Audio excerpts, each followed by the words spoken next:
Welcome to the Unc Hour, episode 2. And today we're going to be talking about hip hop hypnosis. This is a term that I coined that is quite literal. What am I talking about? If we were to define hypnosis as behavior modification through repetition, and we think about the millions and millions of people who are listening to modern rap music, we start to understand that they're quite literally in a state of hip hop hypnosis. Now, I snapped out of hip hop hypnosis, and if you're listening to this, many of you have as well, or maybe you're still a modern rap fan. Now, I'm not necessarily on this crusade against hip hop music or rap because it's still fun, it's still nostalgic, it's still has a lot of comedic value. A lot of these guys are really funny, a lot of these guys are good artists, but when you think about the fact that millions and millions and millions of people are listening to and having the most absurd things repeated over and over again, and we reference the fact that hypnosis is behavior modification through repetition, we realize that millions of people are in a state of hip-hop hypnosis. And it took about 100 years to engineer. We're going to be getting into all of it. Unc Hour episode 2, we're getting into the whole game. I was just kind of brainstorming this show and the things I want to talk about. And after this hour, Unc Hour episode 2, you're going to understand so much more about the world than you ever did before. So let's get into it. Hip hop hypnosis. I coined the term. I have to take credit for it because I do believe it is probably the most important term of the century. If you're familiar with this channel, I had a literal hypnotist on. His name is Mike Williams, and he seems to agree with me, and he goes on in his own research about engineering through music. We're going to talk about a few books, okay? We're going to talk about The Sharter, A Comedic Journey Out of Hip-Hop Hypnosis. We're going to talk about that. We're going to talk about this book, Drugs as Weapons Against Us by John L. Potash, classic. We're even going to talk about Weird Scenes from Inside the Canyon by a legend by the name of David McGowan. We're also going to be talking about a book I'm listening to. It's called I'm listening to The New Confessions of an Economic Hitman, and we're going to tie it all in together because it all ties in together. Now, hip-hop music, what does it promote nowadays? You could say that it promotes obesity and opiate addiction. And if you were to look at the apex of hip-hop hypnosis today, it would probably be a guy by the name of Dave Bluntz. If you're familiar with Dave Bluntz, you know that he's like 400 pounds and he's battling an opiate addiction. And I'm not even kidding. But Dave Bluntz is funny. He's a really good songwriter. And he's currently, I've just got to go off on this because I've been sort of into this last week. Dave Bluntz is in a beef with 50 Cent. Now, 50 Cent famously got shot 9 times and recovered and went on to record his Get Rich or Die Trying album. They're currently in a beef, and I think that Dave Bluntz actually has the edge on 50 Cent because he's such a slob that he's willing to say and do whatever, which is interesting because 50 is a tactical thinker who is typically quite physically fit. You would think he would be a fierce opponent, and he's known for destroying people in rap beefs. But Dave Bluntz is actually his antithesis because he's so fat and gross, but hilarious, and 50 doesn't know what to do. So I just want to get this in here because I've been paying attention to this. I still study hip-hop hypnosis as an anthropologist. I dive into the beefs and some of the violence because that's what I find interesting. And that's what's a little bit sick, right? Because I don't care for the music. I think the music is disgusting. I think the music, for the most part, although it can be entertaining, for 1 or 2 listens, 1 or 2 plays, it's not where the true value is. The true value in what's getting numbers nowadays is like crime documentaries that intertwine some of this, or just an entertaining, rap beef like Dave Blunt's, the super fat guy, but funny, you know, versus 50 Cent, who is this sort of fierce competitor. He's kind of too logical. He's too much of a meathead. He doesn't know what to do against Dave Blunt's. Anyways, I just had to get that in there because we're going to talk about the whole game today. So, snapping out of hip-hop hypnosis through humor. What we're going to do is I'm going to read the introduction to the book. And then from there, I'm going to get into some of the notes I have here. Really about 2012 drill music, the tribalistic warfare that currently is what's sort of being exploited, right, in the modern hip-hop world.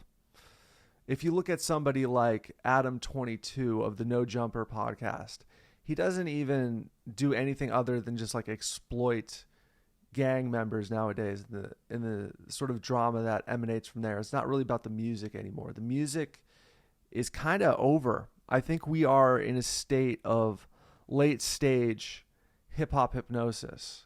Anyways, I'm rambling. I'm kind of just going off here. So I want to get into the book.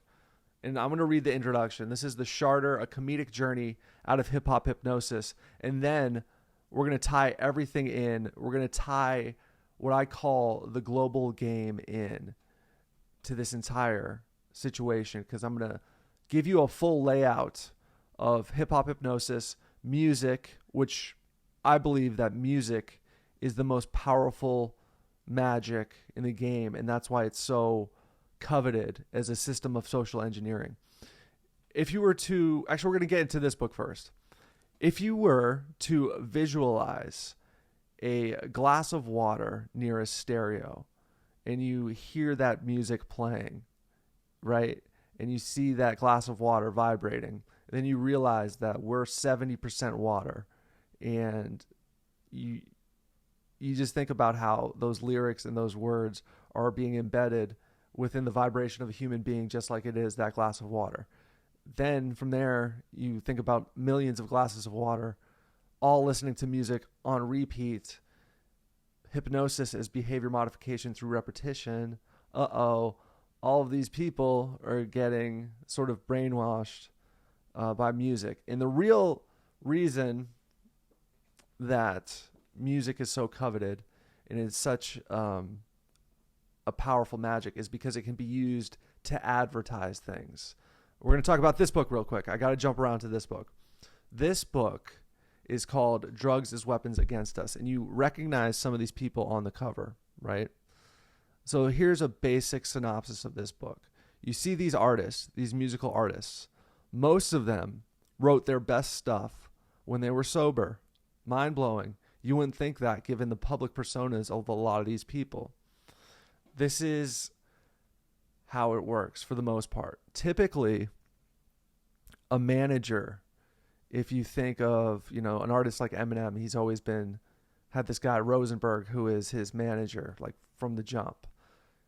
The manager, or somebody like Kanye West, had a guy named Haley Pasternak who was his fitness trainer, but turns out Haley Pasternak also used to work for the Canadian Department of Defense. Here's where it gets really interesting. If you just Google this, go Google the lyrics between The Game and Drake. A song called... it's on the intro to one of The Game's albums, Drake. And if you have a question about this, just ask in the comments. Drake mentions the fact that he was working for the Canadian Department of Defense. So here you have Haley Pasternak, Kanye West's old trainer, and Drake literally working with the same Department of Defense in Canada. How does that tie in?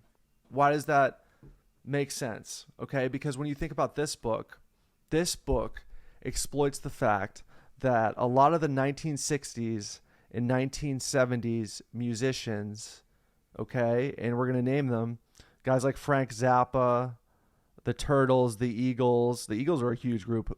Buffalo Springfield, the Monkees, the Beach Boys, all those different groups. Joni Mitchell is another one that I mentioned that were huge. This is how it's all going to tie in. Get ready.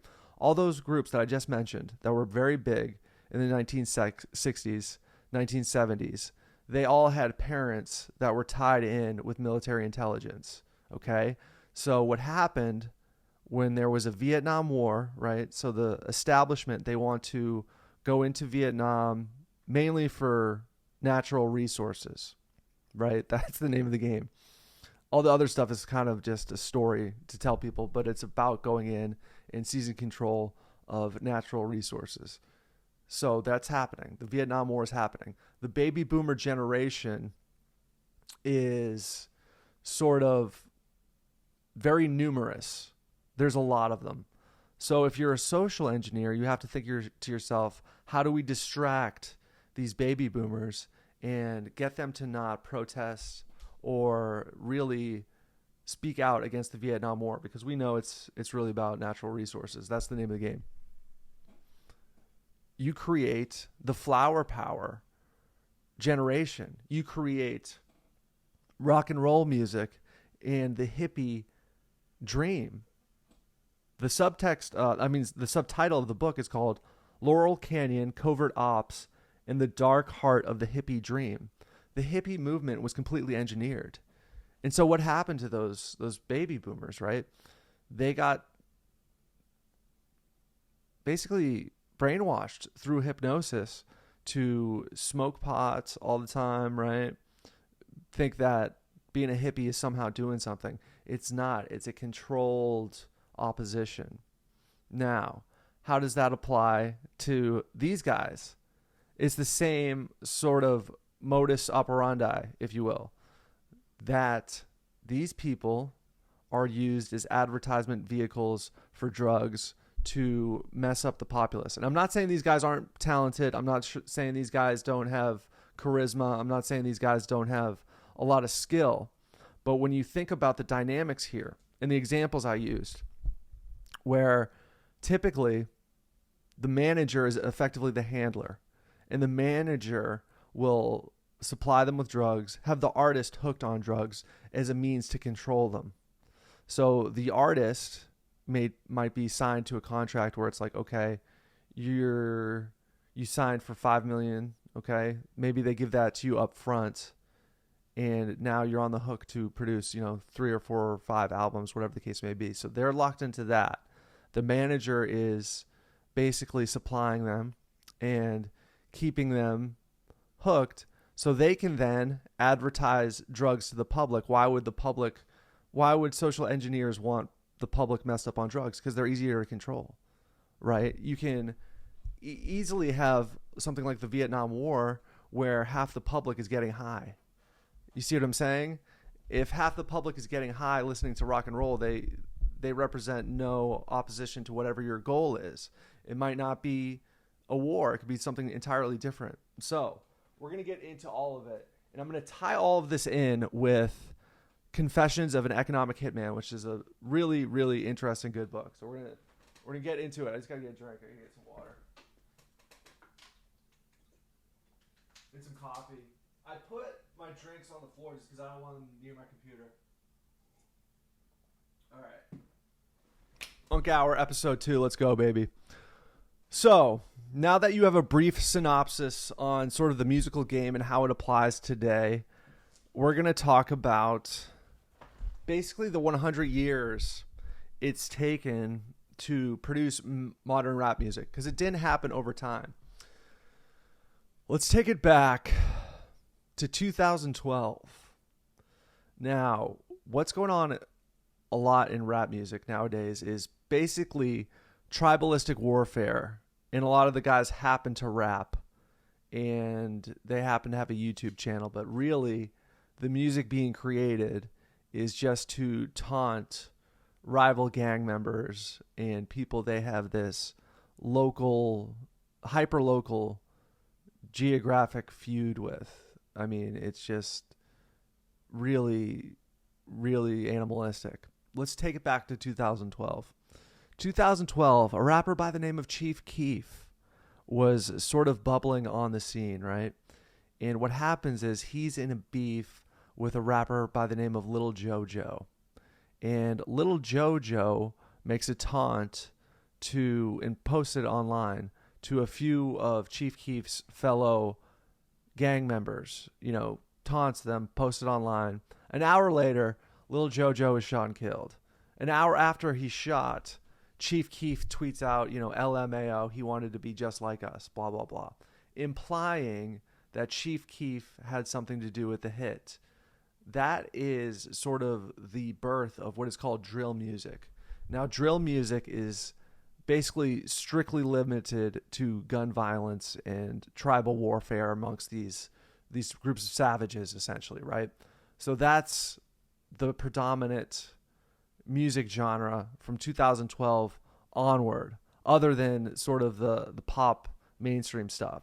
So I hope that rant made sense, okay? Where you have, since at least the 1960s and probably way back further than that, because the theater is eternal and the music as a form of entertainment or potentially hypnosis is as old as time, right? You think about the Pied Piper. But a basic synopsis of the game is these artists are not untalented, not uncharismatic, not uninteresting people, because a lot of them are, but they're used and handled to socially engineer the public. And the best way to do that is to get millions of people messed up on drugs or other forms of ridiculousness. And it is ridiculous, right? Like, okay, the fact that people are listening to Little Baby and DaBaby and they're not even kidding and they're not even joking about it, or the fact that people are listening to Meg the Stallion. Okay, stallion means male breeding horse, and this woman's calling herself a male breeding horse, and nobody points it out. Hey, you're calling yourself a male breeding horse. Are millions of people this stupid? They don't even know how to use a dictionary. This is a mockery of everybody who's participating in this, right? And then there's Glorilla, the other big female rapper. She's calling herself a gorilla, and people think that's, just creative. And here we go. So here's the introduction to the Sharter, a comedic journey out of hip-hop hypnosis by Alfonso FR. Look at that guy. Handsome, right? And from there, you know what I do? This is crazy. Okay, I got to tell you guys this story. I sell these books in person. I've been in cafes. I've been in bookstores. I've been kicked out of bookstores because what I'll do is I'll go up to somebody and I'll say, hey, have you ever... No, I say this. This is what I say. I go, hey, have you read any good books lately? Blah, blah, blah. Okay, cool. You should check out this book. It's The Sharter, a comedic journey out of hip-hop hypnosis. I'm talking up the book. The book is so good. Everybody loves it. And then I go, oh, wow, look who wrote it. And they're like, no way. That's so cool. I'm like, yeah, do you have Venmo? Blah, boom. Sales on the spot. IRL, cold sales. And I got so good at it. I was in this one particular bookstore with some of my books. I'm pretending to use a laptop, like, yeah, I'm studying or something. And I would go cold approach people, make sales. But eventually I got kicked out. And I haven't been back since. But it kind of proved my model, right, where I know I can cold approach and sell. And I've done that at cafes.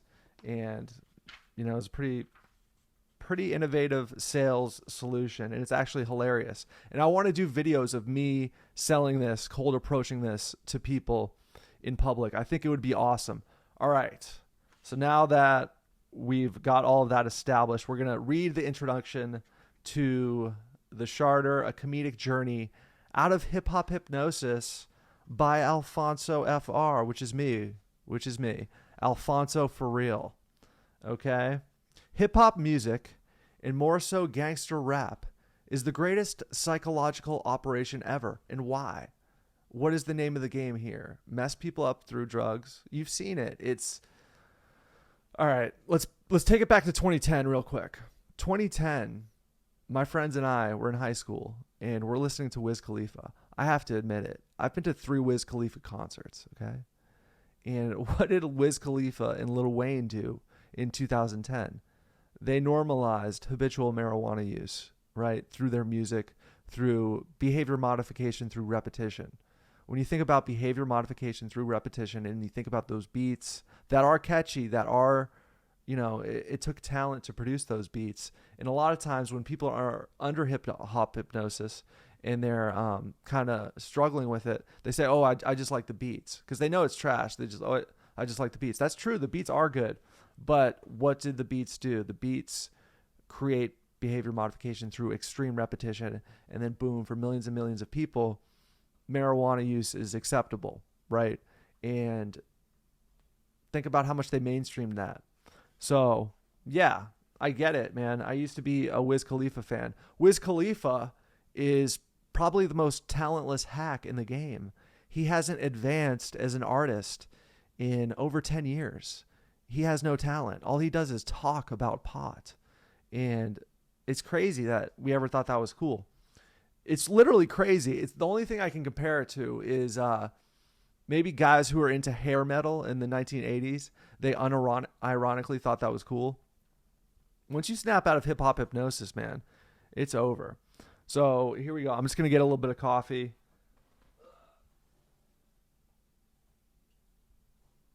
Before I read this introduction, a little bit of water. Yeah, I don't like having my drinks around here just because I have my computer. If I ever spill a drink on my computer, you'll never hear from me again. Anyways, no, I'm just kidding. Anyways, introduction by Alfonso. Hip-hop music, and more so gangster rap, is the greatest psychological operation ever. I can't believe I ever listened to that shit. Not only is the music disgusting, so is the entire culture that surrounds it. Fat people wearing designer clothes and addicted to opiates. That's what hip-hop promotes. That's Dave Blunt's. Dave Blunt's is the pinnacle of hip-hop hypnosis, but he's kind of funny and awesome. But he's literally 400 pounds. And, you should Google this guy. He's very big. But he's kind of awesome because he's a great songwriter, and he's the antithesis of 50 Cent. I think he's going to be the first person to beat 50 Cent in a beef, which is a big deal to me because growing up, those were my heroes, Eminem and 50 Cent. That's who I looked up to. Yeah, my biggest influences would be Eminem, 50 Cent, South Park, Sports Center, WWF Wrestling. Anyways, I've gone from being an enthralled fan to completely disgusted. Things I used to look up to, I now stick my nose up at. I'm good at that. To avoid the smell of shit.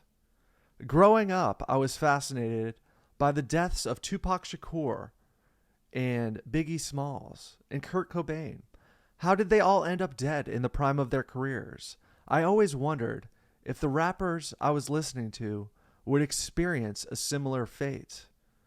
When Lil Wayne's tour bus was shot up in April 2015 by a known associate of Young Thug, my mesmerization reached its apex. Young Thug, an up-and-coming superstar, idolized Lil Wayne, who had been adopted by Birdman, who, with Lil Wayne, shared ownership of a record label.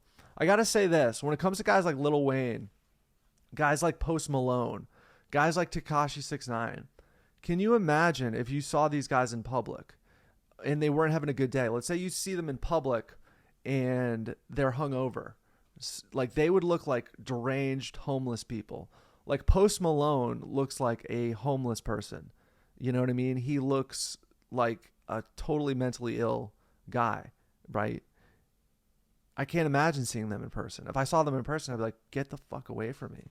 But people under hypnosis think that's cool. And it's also such a form of like false idol worship. You know, people don't just like these people. They go to these concerts and they partake in a quasi-religious ceremony. I've been to multiple Lil Wayne concerts, I have to admit it. And it's crazy looking back on it. Now, when you think about guys like Post Malone, I've mentioned Dave Blunt's. I have to mention a guy by the name of Jelly Roll. Because although I'm going hard on hip-hop music, right, because that's what I grew up as a fan of, I have to say that country music is equally disgusting. Country music is deplorable, and I don't mean that in a cool way at all. It's the constant promotion of alcoholism and heartbreak. At least American country music. You can't go one song without some sad sap loser mentioning his alcohol, okay? Whether it's brand name whiskey that he mentions, he probably gets paid to, or various disgusting light beers. So there are different sort of ops for different groups, but country music, I gotta say, is awful. And this guy Jelly Roll, really obese, face tattoos all over himself. He represents sort of the connectivity we see a lot between country music and rap music. And then when we think about the behavior modification through repetition, I know so many people. Well, I know like a few, and there's like I know like a handful maybe of people that they listen to country music and then they become alcoholics. It's not a coincidence. The music's part of it. Anyways, and I'm not saying music is awful. Music is incredible. Music is the best thing ever. The human voice is the best instrument in the world. That's like God's instrument, right? So I'm not anti-music. I'm saying that when we recognize the power of music, whether it's just listening to the birds or through a church choir, or you just whistling while you work, singing with friends or whatever the case may be by yourself, you realize how powerful it is. And you realize that's why that certain groups any group really would want to control the music that the population listens to and hears on repeat over and over and over again. You can't escape hip hop hypnosis. You can't escape country music. It's pervasive. So anyways, where was I? Okay. It was later revealed that shooter Jimmy Winfrey was in cell phone contact with Birdman and Young Thug during the night of the shooting. Nobody died, but I became fascinated with this situation for a while. So 2014, I was still a huge rap fan, and my favorite mixtape was the Rich Gang mixtape. Oh my God, this is nuts. The Rich Gang mixtape with Young Thug and Rich Homie Quan. Rich Homie Quan's dead, right? And it gets a little bit gnarly when you dive into this group called Rich Gang with Rich Homie Quan and Young Thug. Now, they're both from the Atlanta area, okay? They are sort of a group, this duo, and they're awesome. Their music was awesome, I'm not going to lie, in 2014. It turns out that Rich Homie Quan's manager was this guy named Nut, a big fat guy, gang member in Atlanta, is shot and killed. So Rich Homie Quan's manager is shot and killed. A lot of people speculate that Young Thug's people may have been behind that. The group breaks up because it's like, darn, man, I can't really be this duo with you if it's rumored that your people may have killed my manager, right? You can't really vibe. So they separate, Rich Homie Quan and Young Thug. Later in 2023, 2024, Young Thug is hit with a Rico indictment. He gets off, but he was on trial for a while. And Rico is racketeering and conspiracy. Basically, you're the leader of a criminal gang. And the basic definition of Rico is if you commit a crime in furtherance of a group, you are all implicated. And it was designed to take out organized crime. A guy like Al Capone, he might not commit the crime himself, but other people within his organization might commit the crime. So what happens when somebody in that organization, what happened in the past when somebody in that organization would commit a crime on the organization's behalf, only the soldiers would get in trouble because they committed a crime, they got caught, they're done, right? Only they got in trouble. Al Capone would never get in trouble. With Rico, if you commit a crime in furtherance of this group or organization, everybody gets in trouble. So that's how they get the bosses, right? Because you're doing it in furtherance of a gang. So what they have to do in court is prove that you're an organization, and then prove that people are committing these crimes on behalf of this hierarchical structure. So they have to prove a lot for Rico, but a lot of people go down for Rico, and it's a way to take down organized crime. So Young Thug, in his Young Slime Life label, was on trial for Rico during much of 23 and 24. And I think he's on probation for like the next 10 years, something crazy like that. But he could have gotten life, or at least a few decades, because it's a pretty serious thing, because there's murders involved, all sorts of things. Anyways, so the years 2017 to 2024 were big years in terms of rapper deaths that some view as ritual sacrifices. So here's where it got crazy. So 2014, I'm still a rap fan. 2017, 2018 rolls around, and these guys are dropping like flies. It seems like every 3 or 4 months, there's a big rapper death. And that's when I was also a huge conspiracy guy. So when these guys die, I'm diving into like the gematria, the symbolism, who benefits, all of these things for all of these guys. So here we go. The years 2017 to 2024 were big years in terms of rapper deaths that some view as ritual sacrifices. Prodigy in June 2017, Lil Peep November 2017. And I gotta say, I don't necessarily view these as ritual sacrifices, but this is what I think. If you were to visualize somebody being sacrificed on an Aztec pyramid, right? All those eyes, all those ears are concentrated on that event, and that energy is sort of converted, right? That's the idea behind a basic sacrifice ritual, right? But if you think about everybody's on their iPhones, everybody's looking at these screens, and then one of these rappers die, you have to ask yourself, like, was that a massive sacrifice ritual? Because all those eyes and ears on these phones are forms of energy being converted to this event. So that's how you kind of have to think of it. And then from there, we're going to get into some of these. So what's going to happen is I'm going to read these names, and I might just go off because I think it's important to dive into them. And this is the Unc Hour episode 2. Let's go.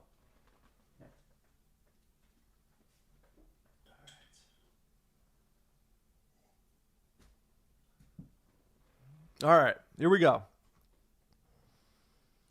So, Lil Peep, November 2017. Lil Peep is somebody who really normalized like hardcore drug use in music, like in his music videos.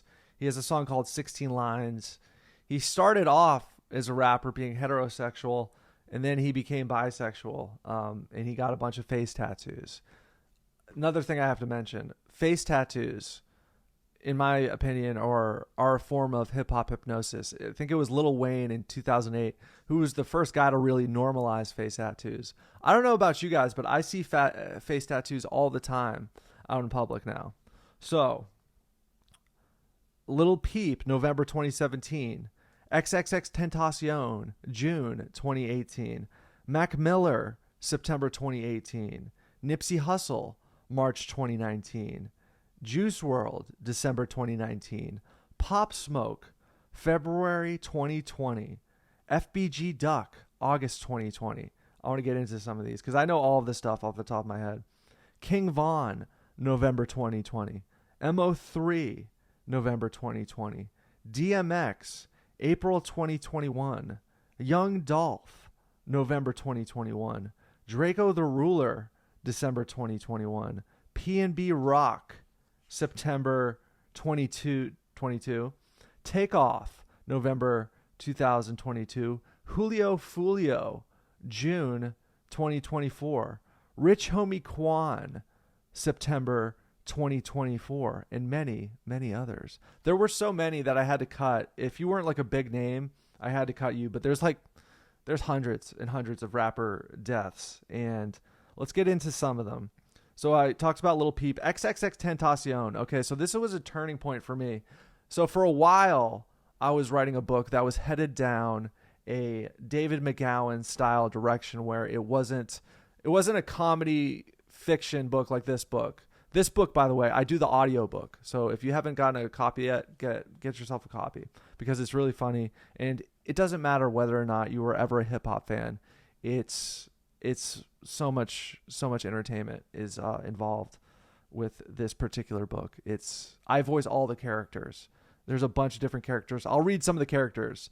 I'm not going to read the actual book because I already did that, and it took me almost a year because I had a full-time job, and on weekends and mornings, evenings, I would record this 9.5-hour audiobook. So get that audiobook. Anyways, so XX Tentacion, aka Jose Ricardo Onfroy, was a turning point for me because I would dive into his life and every crime, every jail sentence, and every bit of esoteric knowledge he seemed to possess. And I dove into his whole life, and it got so dark that I was like, all right, I'm done. I'm out. Yeah. I was diving into all these deaths, and I'm like, this is so dark, and a lot of these guys are low lives. It's definitely entering the demonic realm. I'm out. I'm going to make a satire. And that's where I came up with the name of the Sharter with a brown cover, right? It was diving into XX Tentacion's life. I was like, all right. And he's dead, okay?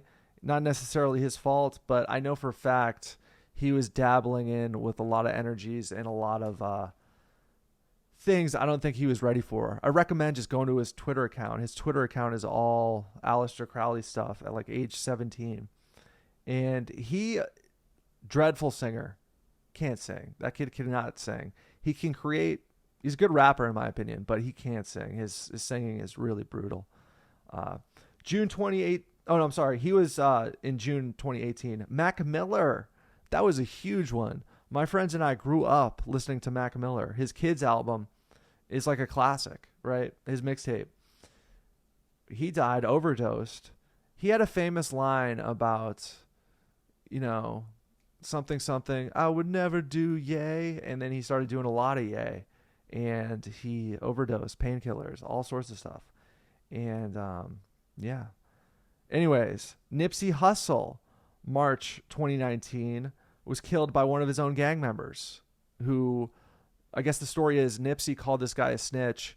He wasn't having it, and he shoots him. There's other conspiracies that are involved with that as well. Some theories that somebody may have ordered the hit. A guy, this is the theory that's popular, a guy by the name of Big U, who's currently incarcerated for Rico, may have been behind that because Nipsey apparently was getting bigger than the gang, and that was not wanted in that particular time period. That's the conspiracy theory.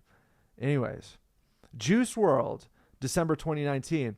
Juice WRLD, another person who just normalized outrageous amounts of drug use, and he eventually OD'd on a jet with like pounds and pounds of marijuana. Some people speculate that Juice WRLD could have been used in his jet to traffic drugs. That kind of makes sense when you think about the fact that I think he had like 36 pounds of weed and like a bunch of other stuff on his tour jet, which is way beyond the pale of personal consumption. So that's an interesting conspiracy with Juice WRLD.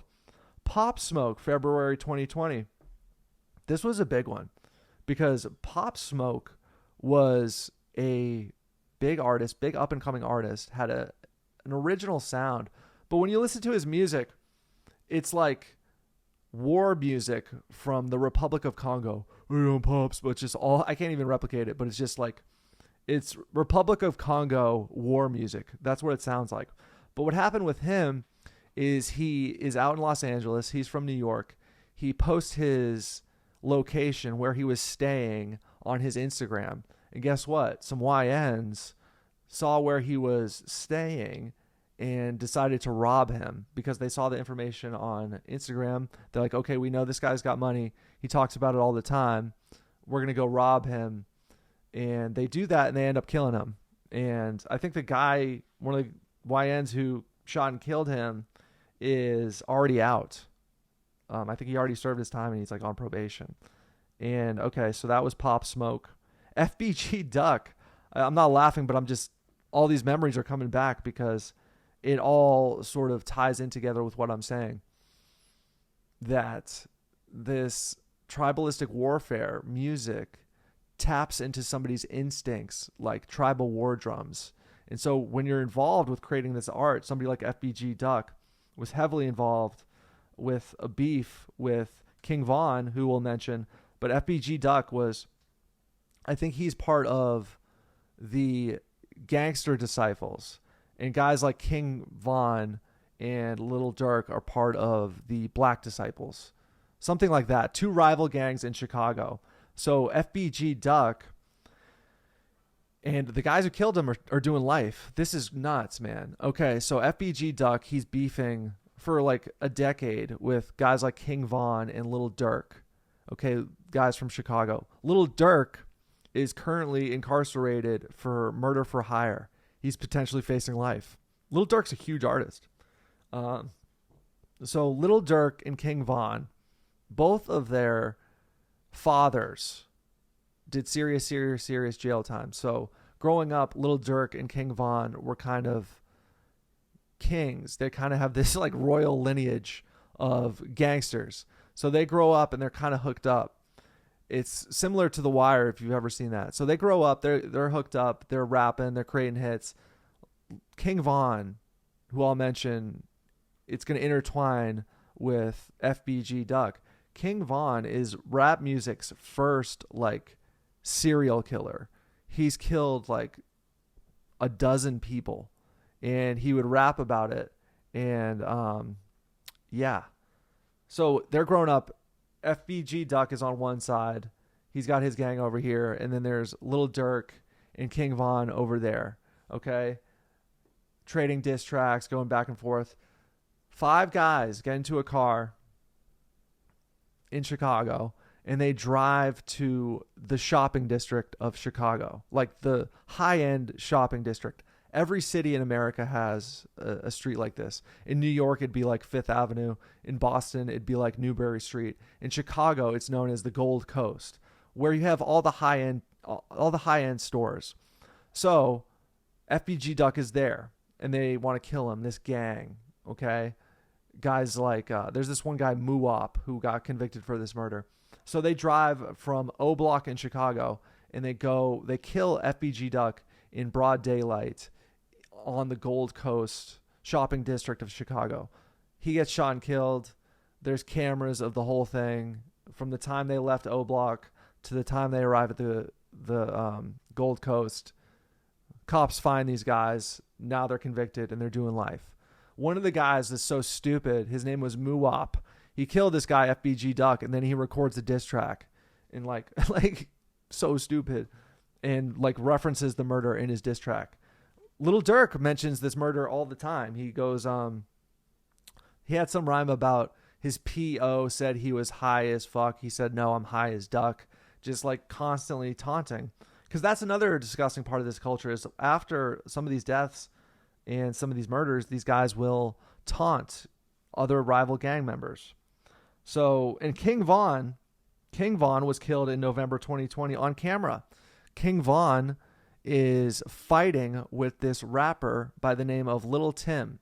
Little Tim is so stupid. He doesn't even spell it Lil anymore. Little Tim spells it Lul.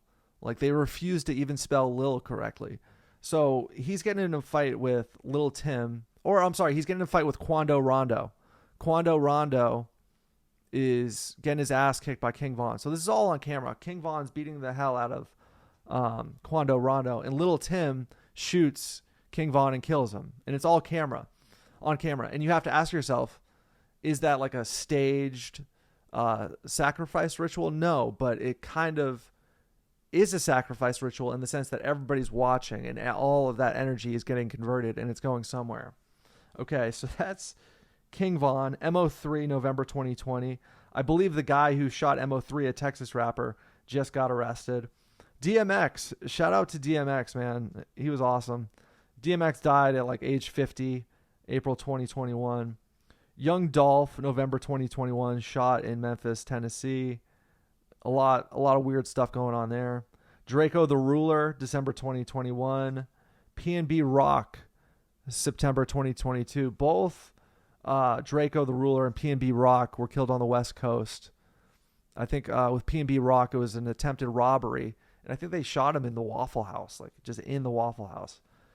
Take Off, November 2022. That was a big one. Jesus. These are all like big artists with millions of followers, and all these guys are gone, right? So it got so dark, I snapped out of hip hop hypnosis, right? Anyways, so Take Off, he was at a card game that apparently went sour, and it was a dice game that apparently went sour, and he was shot and killed. But it gets a little gnarly when you see who was involved. A guy by the name of Prince Jr. was there on the scene. He's on video just walking out casually after Takeoff was eliminated. So there's a lot of speculation there, whether it was a setup, who benefited, who was acting weird. And I think that's unsolved. As far as, actually, no, it's not. I think somebody got arrested for shooting him. So I don't know the full story, but it's definitely fishy. It's definitely a little bit weird. He, very, very strange. You could dive into that one for a while. Julio Fulio, June 2024. Julio Fulio was in a rap beef with a rapper by the name of Youngin Ace. And so Youngin Ace came out with this huge hit where he remixed, I think Vanessa Carlton's 1,000 Miles, or Michelle Branch, one of those. He remixed it, and he made a big hit where he taunted other rival gang members of Julio Fulio, and it was a big hit. Julio Fulio returns with another big hit where he remixed some R&B song, and he did the same thing. He referenced specific other gang members who were killed to taunt Youngin Ace. Meanwhile, they're in Jacksonville, Florida. Jacksonville, Florida has an unsolved murder rate of about 70%. So these guys are referencing specific murders that are unsolved in their rap music, and they're taunting each other. Fast forward to June 2024, Julio posts his location. He's having a birthday party. A bunch of people, I think about a handful, a team, go there and they shoot him and they kill him. And the crazy thing about Julio and how this sort of dives into the spiritual realm is the fact that he would often call himself a demon, right, in his music all the time. And it's like, hey, Julio, I'm starting to believe you because you're definitely dealing with some dark energy, and your art is very dark. And, part of you kind of messed with that energy and it came back on you. You know what I mean? So that's something to consider. And anyways, so that was Julio Fulio. Who was after him? Rich Homie Quan, who I mentioned before. Sad, talented guy. I think he overdosed. Anyways, so while investigating the demise of XXXTentacion, my project took a turn. I got so involved in investigating his life that I was exchanging messages with one of his alleged ex-girlfriends. Yeah, I was. I tracked down this chick who was involved with him, and I started getting information. And I was inquiring whether or not some of his inner circle had been practicing satanic rituals. During this time, I was also researching an alleged double homicide by another Florida rapper by the name of YNW Melly. While listening to all the music in every single interview, I became so disgusted with the whole genre that I decided to end my deep dive and instead lampoon the entire spectacle into a tragic comedy. Let's talk about YNW Melly real quick. YNW Melly is the first rapper who might get the death penalty in Florida. He's currently on trial for double homicide. He had a split personality situation where he would often refer to himself. This is all true. This isn't insane. He would refer to himself as Melvin, and Melvin was sort of his alter ego, and you didn't want to mess with Melvin. So take it back a little bit further. What do you think YNW Melly's real name is? His real name is Jamel Demons, literally his last name. So Jamel Demons grew up in, I think, Vero Beach, Florida. And he, when he was very young, he was subject to what is called the Baker Act in Florida. The Baker Act is when people get committed to mental institutions. Fast forward to 2017, 2018, he's becoming a big rapper. He is involved. This is nuts. He's involved with his crew, the YNW crew. He's accused of shooting, I believe, YNW Sack Chaser, and I think YNW Juvie might be the other one. And he's in a car. This is what he's accused of. He's in a car with four of his friends one of them makes a remark about his mom, or there's some beef, there's some weird things going on. He shoots two of them allegedly, and that's what he's on trial for. So he could get the death penalty. He had a trial, and now he's having a retrial.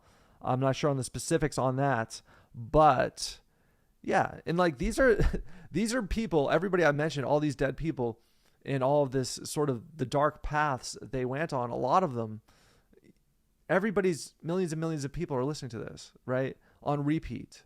So it's kind of insane when you think about it, right?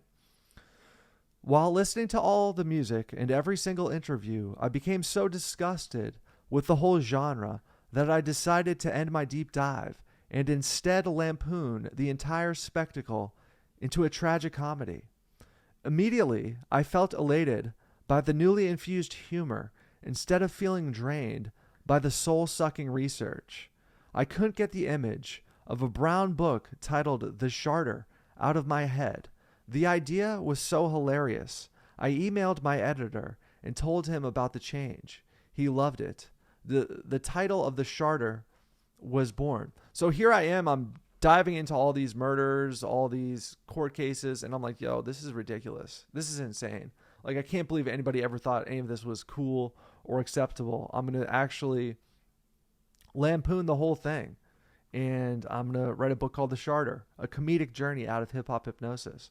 Because I think humor is one of the best tools in regards to getting, like, once you snap out of it, you can't ever listen to this music again unless you're doing sort of fun research, right? Anyways, hip-hop is so over-the-top ridiculous that creating a parody or satire proved to be one of my biggest challenges. Within the last 10 years, popular rap icons have gone from Lil Wayne and Young Thug to Da Baby and Lil Baby and Pooh Shiesty. See what I mean? Guys my age listening to Da Baby and Lil Baby and Pooh, literal shit. It's insane. So it's like, oh, hey, why would you write a book called The Sharter? Well, buddy, you're listening to Lil Baby and Da Baby and Pooh Shiesty. It's a very difficult genre to satirize. And here we go. Two of the most popular female rappers are Meg Thee Stallion and Glorilla. Stallion is defined as a male breeding horse, and the other woman calls herself a gorilla. Quick question. Are you fucking kidding me? People are voluntarily listening to this shit on repeat. When we define hypnosis as behavior modification through repetition, we begin to realize the severity of the situation at hand. The tragedy lurking behind the comedy is that generations are being devoured by this idiotic programming. A journey into the depths of hell is necessary in order to ascend with clearer sight. That's what the Sharter is about, a tool for generations seeking to move on from the genre we grew up with, once they see the tragedy hidden in the humor. For millions of young people, hip-hop music is their sacred cow, and it's time for it to be slaughtered, brutally. I still study hip-hop culture as an anthropologist, the routine ritualistic murders and tribal warfare music being worthy of my attention. Nowadays, hip-hop is mainly used to sell pharmaceuticals, given that practically every new song names a variety of specific drugs. The only thing black about hip-hop is the magic that controls it. It's time to realize the music is trash, no matter how catchy it is. I've completely snapped out of my hip-hop hypnosis. The Sharter is humor, satire, tragedy, and parody told through relatable characters, all wrapped in a sensational narrative. It isn't just any comedy. It's a tragicomedy crime classic. The book title is a metaphor for manure. The good news is that from it, we can grow something entirely different. It starts from the ground up. So that is The Sharter, a comedic journey out of hip-hop hypnosis. We might read the back as well.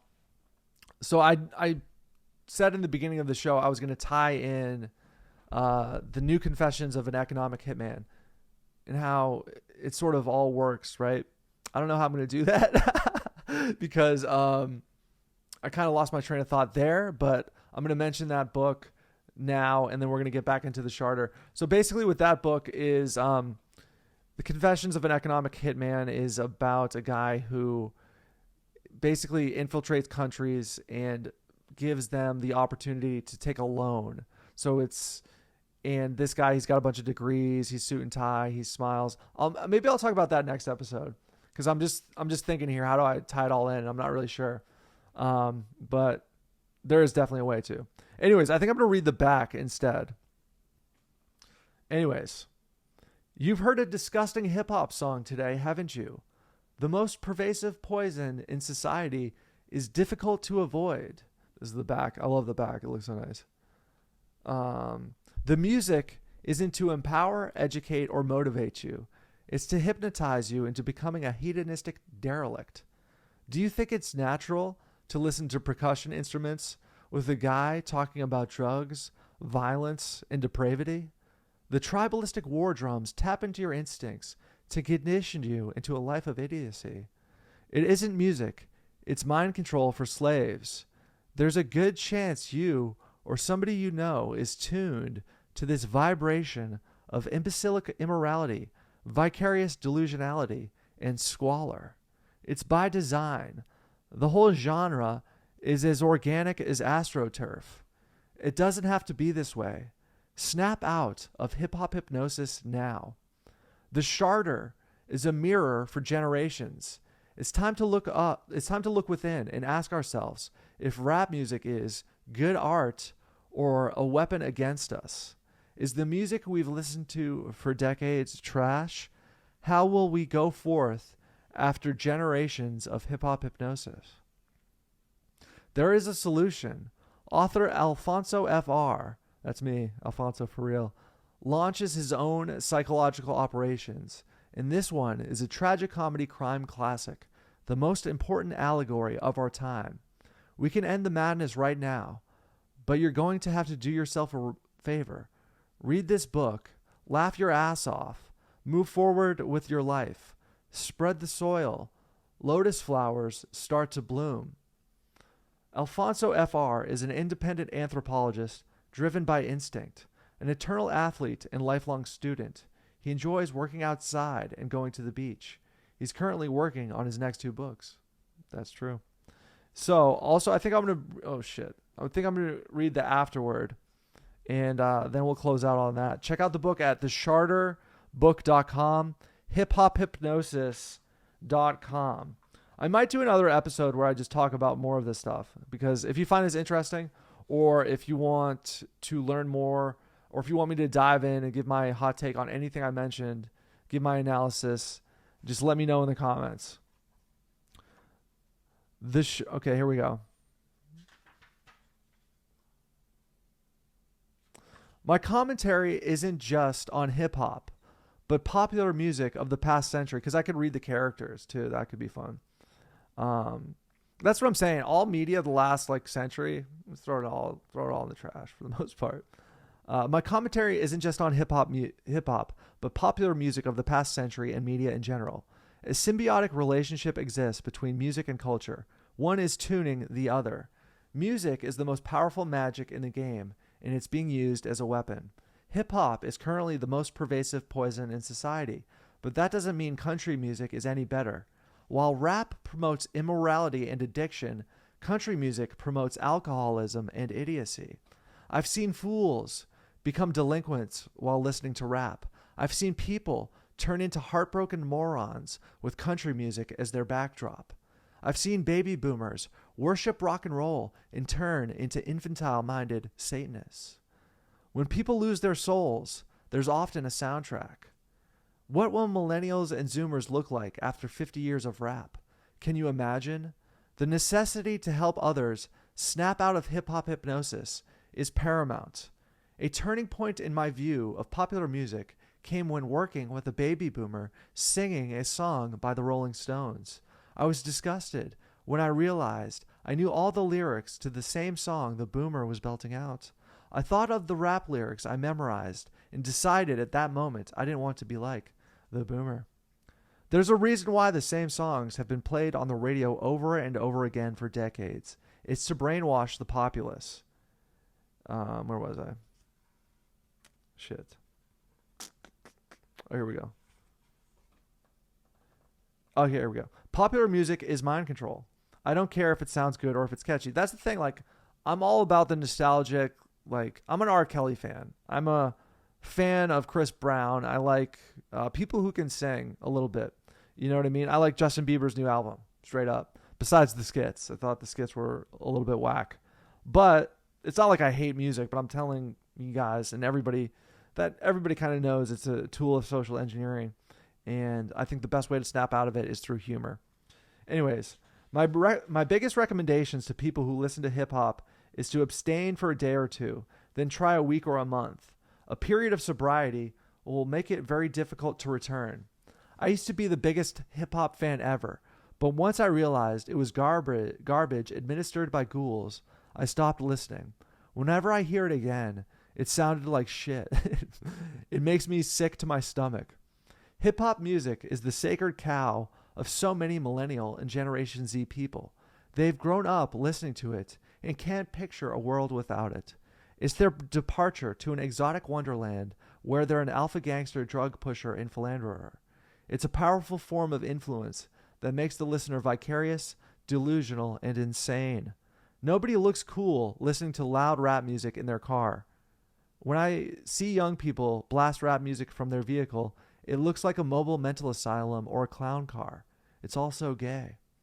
What if all that listening time was used to learn a new skill? So I started listening to a little bit of Russian and I kind of I wouldn't say I've given up, but it's like I'm kind of over listening to Russian in my car because I used to listen to Russian, as a form of skill acquisition instead of memorizing all these lyrics. But I'm kind of just focused on the English language now. Like, Здравствуйте, меня зовут Alan, как дела? I know like a super intro level Russian. So instead of listening to the music, I would listen to Russian. And I did sort of learn the basics. And when I hear Russian in the streets, I can hear people and have a little bit of a conversation with them, but nothing too spectacular. But what I'm saying that by mentioning that is I'm saying that instead of memorizing all those ridiculous lyrics, imagine if the time spent in a car or spent on your commute was listening to a new language. Instead of memorizing all this literal, chart, you could learn a new language, hypothetically, right? Anyways, the book is available via audiobook. It's a comedy crime classic. It's a fiction comedy book. It's available on Amazon. It's available on iTunes, thesharterbook.com, hiphophypnosis.com. There's a lot I want to dive into again during a future episode. So this has been the Unc Hour, episode 2 in the books. Episode 3 is coming soon. I got some awesome ideas for episode 3. I'm personally working very, very hard on a Surf Assassin book in between some of the other work I do. I still work, man, so all the time. This isn't like my full-time thing. So, but I want it to be. So I want to sell more books. I want to publish this other book, have this out in November. So I'm working pretty much outrageously on that. So that's it, man. That's where I'm at. The Unc Hour, episode 2. I hope you enjoyed it. A little bit all over the place, but I think there's a lot of mind-blowing information here. But the common theme is that music is powerful, and it's taken about 100 years to socially engineer the ridiculousness. And it all comes down to your own personal choice. People are voluntarily listening to this stuff on repeat all day, every day. And I think one of the most tragic parts of hip-hop hypnosis is you take somebody like Frank Hebert, who wrote Dune. Dune is incredible. That's a real writer, okay? That's a real writer. The guy who wrote Dune versus somebody like J. Cole, okay? Like, if you're under hip-hop hypnosis, you genuinely think like Tyler, the Creator, is like this amazing person. It's dude, come on. It's awful. Snap out of it. hiphophypnosis.com. I'll talk to you guys very soon. I hope you enjoy this and let me know what you think. And good or bad, appreciate you.